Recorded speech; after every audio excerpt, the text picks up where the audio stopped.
मैं नरेश कुमार आप सभी का गुरुग्राम कॉलेज में स्वागत करता हूँ।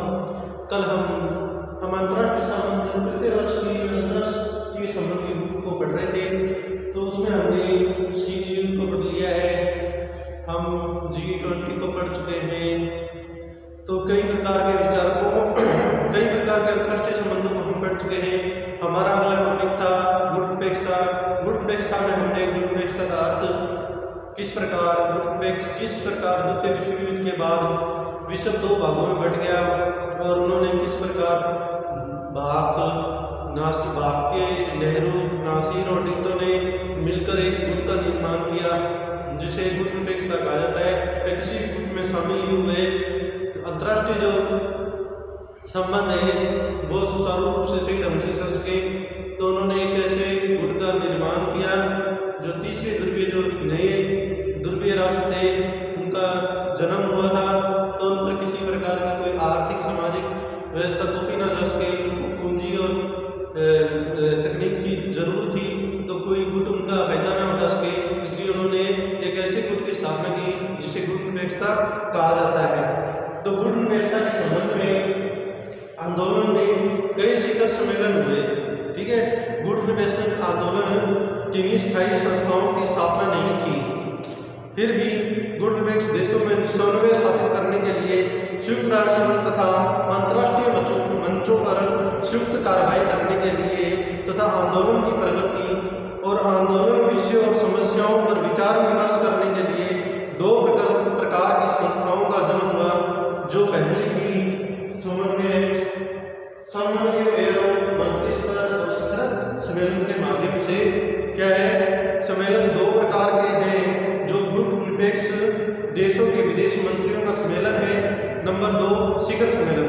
इस प्रकार गुटनिरपेक्ष आंदोलन की 3 संस्थाओं का विकास हुआ: समन्वय ब्यूरो, विदेशी मंत्रियों का सम्मेलन और तथा शिखर सम्मेलन।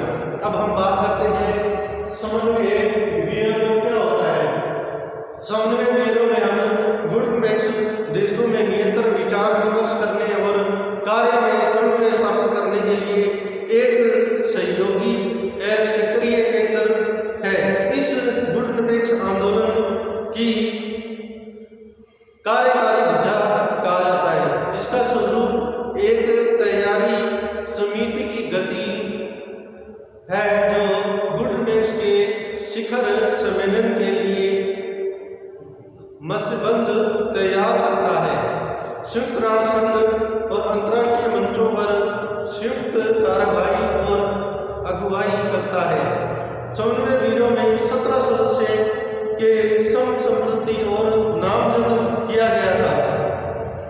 मार्च 1983 के नई दिल्ली शिखर सम्मेलन में इसके सदस्यों की संख्या बढ़कर 66 कर दी थी, जिसमें 31 अफ्रीका के और 23 एशिया के, 10 लैटिन अमेरिका के और 2 यूरोप के सदस्य थे। अब इनके सदस्यों की संख्या निर्वाचित होती है। तो शिखर सम्मेलन है जो उनका प्रथम शिखर सम्मेलन है जो बेलग्रेड में हुआ था। बेलग्रेड में हुआ था जो 1961 में हुआ था। उसके 25 सदस्य ने इसमें भाग लिया था। तो मंत्री स्तर का जो दूसरा मंत्री स्तर जो विदेश मंत्री है उनके संबंध में क्या एक सम्मेलन होता है जो जिसमें विदेश मंत्री भाग लेते हैं और गुटनिरपेक्ष देशों के विदेश मंत्री भाग लेते हैं। सम्मेलन जहां गुटनिरपेक्ष देशों के शिखर सम्मेलन के लिए कार्यसूची तैयार करता है, वहां गुटनिरपेक्ष आंदोलन की सदस्यता प्राप्त करने के इच्छुक देशों के आंदोलन पत्रों पर विचार विमर्श एवं निर्णय भी होता है। सम्मेलन अंतर्राष्ट्रीय विषयों पर भी विचार विमर्श करता है तथा गुटनिरपेक्षता के सिद्धांत को व्यवहारिक रूप देने का भी प्रयास करता है।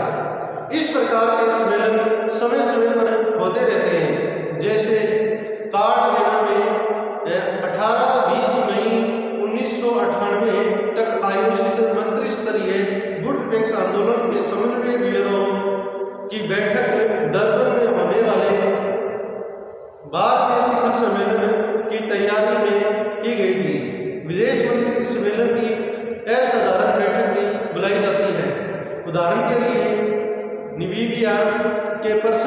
इस प्रकार की एक असाधारण बैठक हुई थी जो नई दिल्ली में 19 से 31 अप्रैल 1985 तक बुलाई गई थी।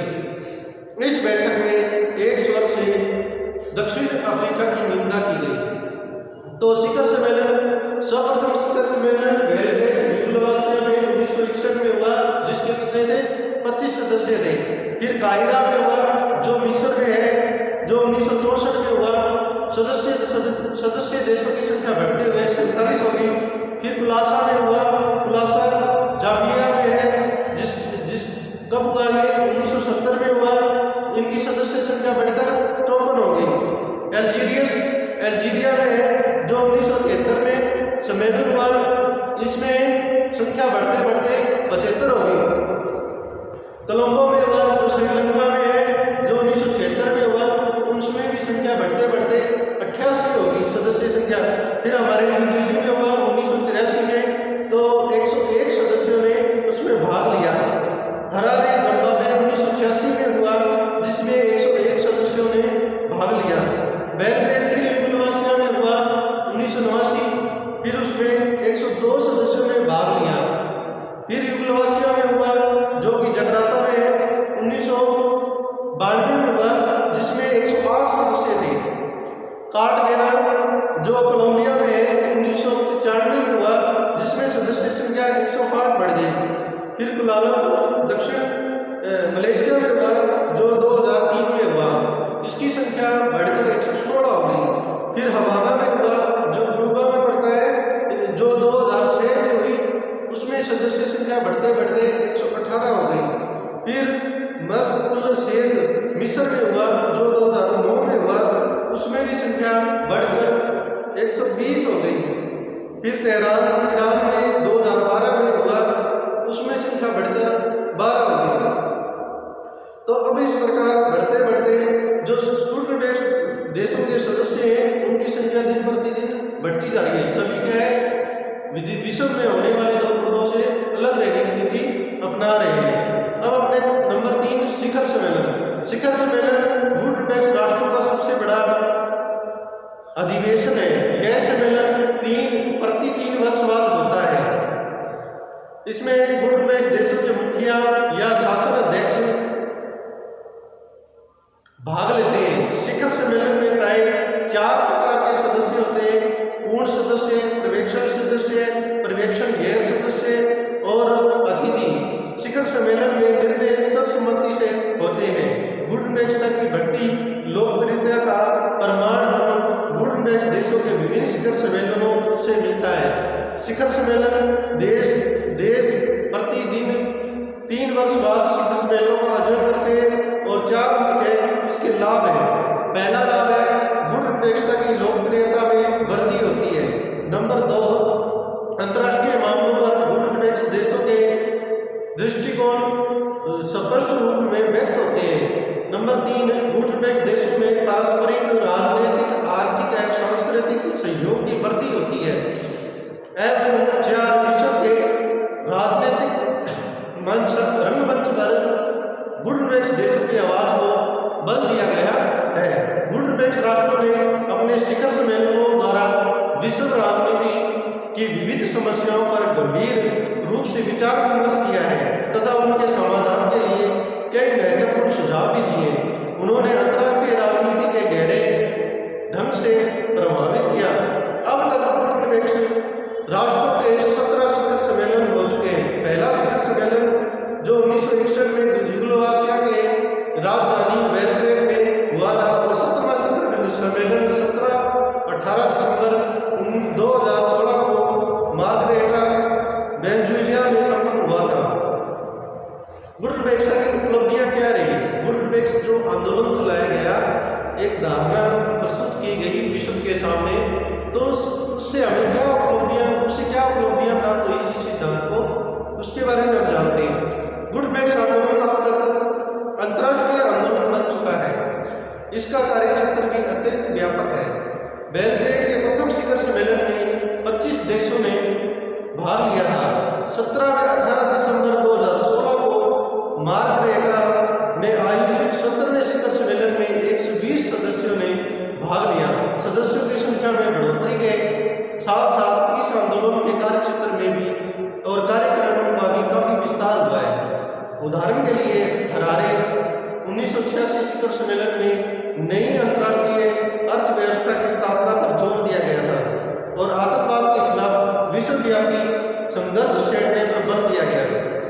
1989 में बेलग्रेड में दूसरी बार आयोजित शिखर सम्मेलन में पर्यावरण संरक्षण के बारे में विश्व भर में बढ़ती चिंता विशेष विचारणीय विषय रहा और ओजोन परत, परमाणु डीजल, बड़े पैमाने पर वनों का काटा जाना और इसके फलस्वरूप मिट्टी का कटाव आदि पर विशेष रूप से ध्यान केंद्रित किया गया।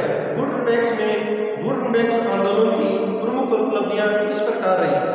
पहली है गुटेनबर्ग को दोनों गुटों द्वारा मान्यता। गुटेनबर्ग को दोनों गुटों द्वारा मान्यता मिली। गुटेनबर्ग एक संकल्पना है। प्रारंभ में गुटेनबर्ग देशों को एक कठिनाई से जूझना पड़ा जो अन्य राष्ट्रों को कैसे समझाया जाए। सबसे पहले गुटेनबर्ग आंदोलन के समय यह समस्या आई कि जो राष्ट्र है उनको किस प्रकार समझाया जाए कि गुटेनबर्ग क्या है, कि अंतर्राष्ट्रीय संबंधों के संदर्भ में इसे एक स्वतंत्र और नई संकल्पना के रूप में मान्यता कैसे दिलाई जाए। शुरू में दोनों गुटों ने गुटेनबर्ग राष्ट्रों पर अविश्वास किया।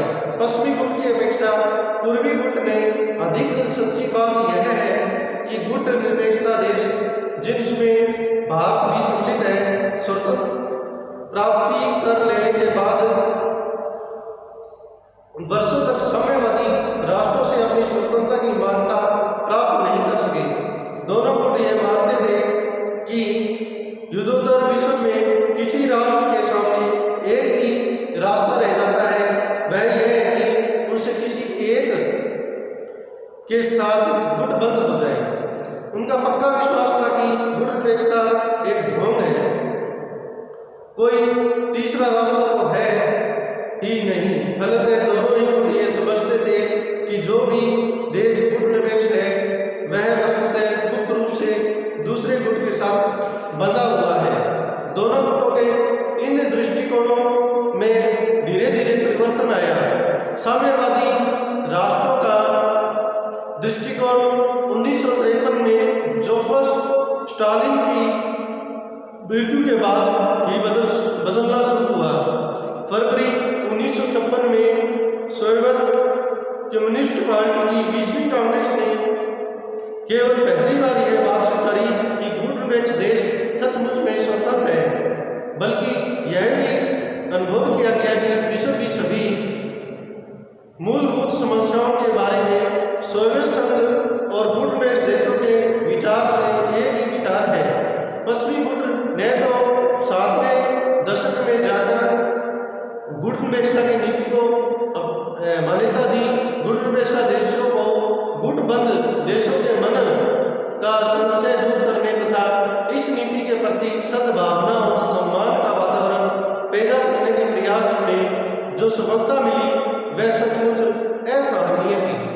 नंबर 2, विश्व राजनीति में संघर्षों का टालना।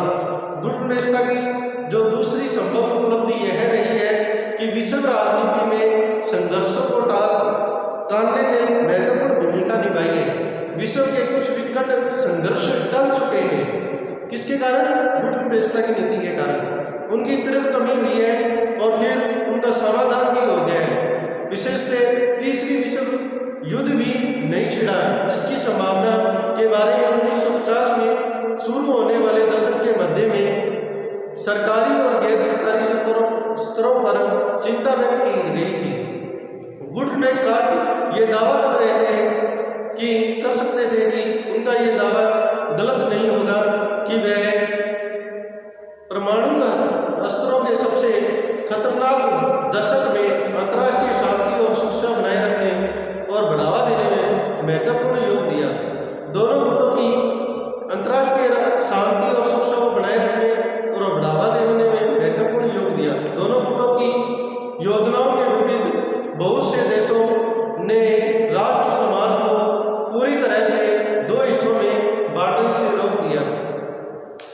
जिसे दोनों गुटों के बीच सीधे टक्कर रोकने में निश्चय की सहायता मिली। गुटनिरपेक्ष देशों ने सर्वोच्च शक्तियों को इस रास्ते से हटा दिया जिस पर चलते चलते उनके बीच प्रत्यक्ष संघर्ष की स्थिति आ सकती थी, और इसकी बजाय उन्हें अपने से कम विकसित देशों को विकसित करने की शांतिपूर्वक प्रतिबद्धता के रास्ते पर चलने की प्रेरणा दी, और इस तरह वे अपने अंतर्राष्ट्रीय नीतियों को स्थिर रूप देने में एक महत्वपूर्ण योगदान दिया। इस प्रकार जैसे संकटों, विभिन्न प्रकार के संकट हुए, जैसे चीनी तटवर्ती द्वीप समूहों का संकट विवाद हुआ, इंडो चीनी संघर्ष हुआ, यूएस सिंधी युद्ध हुआ, इन संघर्षों को गुटनिरपेक्ष की नीति ने एक प्रकार से उनको एकदम से खत्म कर दिया, समाप्त कर दिया। जैसे कि कोरिया, इंडोचीन, स्वेज के संदर्भ में कांगो के गृह युद्ध के समय गुटनिरपेक्ष देशों ने दोनों गुटों के सदस्य राष्ट्रों के संभावित सशस्त्र हस्तक्षेप को निश्चल कर देने के उद्देश्य से लड़ाकू सेनाएं भेजने की पेशकश की थी। शीत युद्ध को शस्त्र युद्ध में परिणत होने से रोकना। जो शीत युद्ध हुआ उसे क्या है, शस्त्र युद्ध में होने से रोकने का प्रमुख महत्वपूर्ण कारण कौन रहा? गुटनिरपेक्ष की नीति रही, क्योंकि विश्व दो खेमों में बट गया था। फिर भी क्या है, किसी प्रकार का ना किसी प्रकार का युद्ध हुआ, ना किसी प्रकार की खामियां रही, गलतफहमियां दूर करने में सहायता मिली। ये सभी कारण गुटनिरपेक्ष के नीति के कारण ही हुआ। शीत युद्ध को नितान की स्थिति में लाना। शीत युद्ध को जो गुटनिरपेक्ष है उसने नितान और तनाव से तलीय की स्थिति में लाने का श्रेय गुटनिरपेक्ष आंदोलन को ही दिया जाता है। निःशस्त्रीकरण और शस्त्र नियंत्रण की दिशा में एक प्रगति, निःशस्त्रीकरण की और शस्त्र और नियंत्रण के बातचीत में गुटनिरपेक्ष देशों ने जो भूमिका निभाई वह एकदम सफल तो नहीं हुई, बल्कि फिर भी लोगों को यह नहीं भूलने दिया कि विश्व शांति को बढ़ावा देने की सारी चर्चा के सामने अस्त्र शस्त्र बढ़ाने की बेलगाम दौड़ कितनी खतरनाक है। गुटनिरपेक्ष भारत को यह देखकर संतोष हुआ कि उसने अप्रैल 1954 में परमाणु शस्त्रों के परीक्षण पर प्रतिबंध लगाने को जो प्रस्ताव रखे थे, वो 1963 में आंशिक परीक्षण प्रतिबंध संधि के रूप में फलीभूत हुआ। श्रीमती इंदिरा गांधी के शब्दों में, जो गुटनिरपेक्ष आंदोलन से शांति का मार्ग प्रस्तुत हुआ है, मानव प्रतिष्ठा और समानता का भी निर्माण हुआ है। विश्व समाज के लिए उपयुक्त वातावरण तैयार करना। गुटनिरपेक्ष आंदोलन है, उसने विश्व समाज के लिए एक उपयुक्त वातावरण को तैयार करके दिया है। नवोदित जो कमजोर राष्ट्रों को महाशक्तियों के चंगुल से बचाया गया और उन्हें स्वतंत्र वातावरण में अपना अस्तित्व बनाए रखने का एक अवसर किसने दिया? गुटनिरपेक्षता की नीति ने प्रदान किया। गुटबंदी की विशेष नीति ने दम घोट राष्ट्र समाज में गुटनिरपेक्षता ताजी हवा का झोंका लेकर आया था, जो ताजी हवा के खुले समाज के गुणों की मुक्ति और खुली चर्चा के वरदान की तीव्र मतभेद और रोष के समय भी संपर्क के रास्ते खुल रखने के महत्व की। शीत युद्ध के कारण जो अनुदारताएं और विकृतियां पैदा हो गई थी, गुटनिरपेक्ष राष्ट्रों ने उन्हें दूर करने का अथक प्रयास किया, जिससे वर्तमान विश्व समाज को कहीं अधिक खुला समाज प्रदान हुआ है। अपनी राष्ट्रीय प्रगति के अनुरूप विकास के प्रतिमान गुटनिरपेक्षता ने तैयार किए। गुटनिरपेक्ष देशों की बढ़ती उपलब्धियों में से सबसे पहली और विशेष है कि अमेरिका और सोवियत आदर्श अपने ऊपर थोपने जाने का विरोध किया और अपनी राष्ट्रीय प्रगति के अनुसार विकास के अपने राष्ट्रीय साक्ष्यों और पद्धतियों का आविष्कार किया। इस तरह भारत ने अपने एक लोकतांत्रिक समाजवादी ढांचे का आविष्कार किया और अरब राष्ट्रों ने अरब समाज राष्ट्र संघ के रूप में रूपांतरित करना। गुट निरपेक्ष की जो नीति है वो गुट निरपेक्ष राष्ट्रों ने संयुक्त राष्ट्र संघ को एक कुछ दृष्टियों में हमेशा के लिए रूपांतरित करने में सहायता दी है। एक तो अपनी संख्या के कारण, दूसरी शीत युद्ध में अपनी अधिकतर तटस्थ दृष्टि और भूमिका के कारण गुट निरपेक्ष राष्ट्रों ने संयुक्त राष्ट्र संघ को छोटे राष्ट्रों के बीच शांति कायम करने और संगठन से ऐसे संगठन में रूपांतरित करने में सहायता दी है जिसमें छोटे राष्ट्र और बड़े राष्ट्रों पर नियंत्रण रख सके। विकसित राष्ट्रों के मध्य आर्थिक सहयोग की बुनियाद जो गुट निरपेक्ष आंदोलन है उसके द्वारा विकासशील देशों राष्ट्रों के मध्य आर्थिक की बुनियाद में गुट निरपेक्ष राष्ट्रों को सफलता मिली है। कोलंबो शिखर सम्मेलन में जो एक घोषणा पत्र स्वीकार किया गया, आर्थिक घोषणा पत्र स्वीकार किया गया, जिसका मुख्य आधार यह था कि गुट निरपेक्ष राष्ट्रों के बीच अधिकाधिक आर्थिक सहयोग हो और इस आर्थिक सहयोग के लिए प्रत्येक संभव प्रयत्न किए जाए। गुट निरपेक्ष आर्थिक सहयोग का एक संयुक्त मोर्चा है। ये तीसरी दुनिया के विकासशील देशों में सहयोग का प्रतीक है। नई अंतर्राष्ट्रीय व्यवस्था की मांग।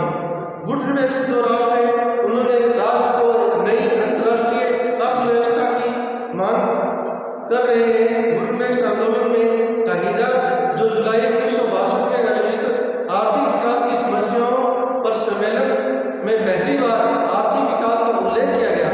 काहिरा सम्मेलन में मुख्य बल सहायता और सुधरे व्यापार संबंधों पर दिया गया।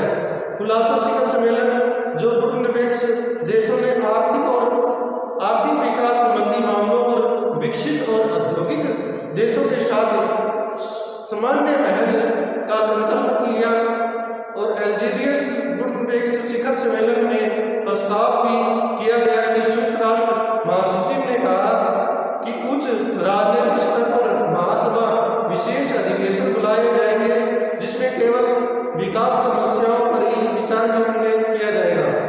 अल्जीरियस आह्वान अनसुना नहीं रहा। असल में दो गुट निरपेक्ष देशों की इस पहल के क्रियान्वयन के रूप में ही 1974 में आरंभ संयुक्त राष्ट्र महासभा का छठा विशेष अधिवेशन बुलाया गया जो 1 मई 1974 में नई अंतर्राष्ट्रीय अर्थव्यवस्था करने की घोषणा है और एक कार्यवाही योजना के ऐतिहासिक प्रस्ताव को दिए गए हैं। तो यह हमारा एक और है जो हम गुट निरपेक्षता जो वर्तमान में एक नेम के नाम से बचाया हुआ है। गुट निरपेक्षता के बहुशिल्पी पंडित जवाहरलाल नेहरू थे। उनकी सोच के अनुसार गुट निरपेक्षता का मतलब राष्ट्रीय हितों और दृष्टिगत रखते हुए स्वतंत्र रूप से प्रत्येक अंतर्राष्ट्रीय मसले पर नजर रखना एवं उसका आकलन करने से था। वे दो खेमों में बड़ी दुनिया से परे देश की स्वतंत्र नीति के पक्षधर थे। महाद्वीपों में फैले उपनिवेशों से देशों में मुक्ति की प्रक्रिया ने जैसे जैसे जोर पकड़ा वैसे वैसे ही गुट निरपेक्ष आंदोलन के सदस्यों की संख्या भी बढ़ती गई। इसी दौरान मैं गुट निरपेक्ष आंदोलन को पूरा ध्यान दक्षिण अफ्रीका और नामीबिया में नस्ल भेद को खत्म करने और इजराइल के खिलाफ अरब मुल्कों को समर्थन देने का था। गुट निरपेक्ष आंदोलन की शाख को पहला झटका 1979 में लगा जब उसका सम्मेलन हवाना में आयोजित किया गया।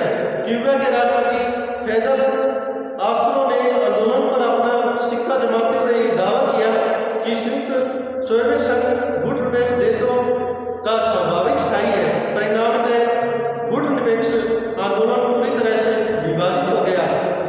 यह विभाजन तब किया गया जब गहरा सोवियत संघ यूनियन ने अफगानिस्तान में आक्रामकता की तरह घुसपैठ कर दी। इसके साथ ही वियतनाम में कंबोडिया पर उसके बाद चीन ने वियतनाम पर चढ़ाई की तो सोवियत संघ के साथ चरपा गुट निरपेक्ष देशों के स्वाभाविक साथी का जुमला पूरी तरह से अर्थहीन हो गया।